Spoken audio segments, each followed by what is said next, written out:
চলো ব্লগ করলাম, বড় মেয়ে যা বানিয়েছে সেটা তা সেফ হলো না, আবার নতুন করে করতে হচ্ছে, এলে গেলাম আমি, নতুন করে করতে হচ্ছে।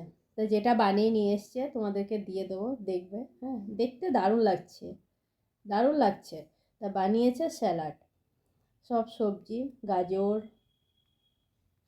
মনে হয় ক্যাপসিকাম, আলু, তারপর তোমার বিট, যা আছে বাড়িতে সবজি, ব্রকলি, সব দিয়ে দিয়েছে, দিয়ে স্যালাড বানিয়েছে।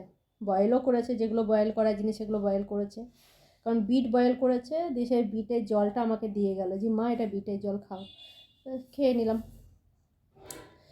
দিয়ে নিয়ে এসে আমরা কী বানিয়েছি, তো হচ্ছে স্যালাড বানিয়েছি দিয়ে দই দিয়ে। তা ঠিক আছে, তা বললাম তাহলে ঘিয়ের গন্ধ আসছিলো কেন, ঘিতে কী করেছিস, মানে ঘি দিয়ে কিছু ভেজেছে। তারপরে বললো যে চিজ দিয়েছি মা, ফ্রিজে চিজ রাখা আছে, পিৎজা বানানো হয় তো চিজ রাখাই থাকে। মানে ওরকমভাবে বলছি না, যেভাবে হয়তো তোমরা ধরে নেবা খারাপভাবে, মানে চিজ নিয়ে এসেছে সেটা থাকে আর কি।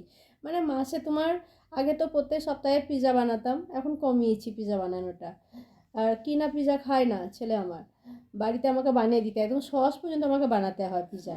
তো বাদ দাও, ওই সব কথা পরে বলছি। চিজ দিয়েছে, ঘি দিয়েছে, দই দিয়েছে, দিয়ে স্যালাড বানিয়েছে, দিয়ে নিজে টেস্ট করলো, আমাদের কাউকে টেস্ট করতে দিল না, না বুনুকে টেস্ট করতে দিল না, আমাকে বলছে না টেস্ট করো না।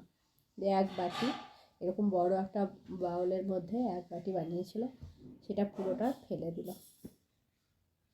তা কী বলি বলো তো, মানে বাড়িতে যত রকম মশলা থাকবে, ঘি থেকে আরম্ভ করে চিজ, দই, যা থাকবে, পনির টনির সব দিয়ে দেবে একটা রান্নার মধ্যে, সব দিয়ে দেবে, এক্সপেরিমেন্ট করবে সব কিছু নিয়ে। দেখো দেখতে কতটা সুন্দর হয়েছে, আর কত সবজি যে দিয়ে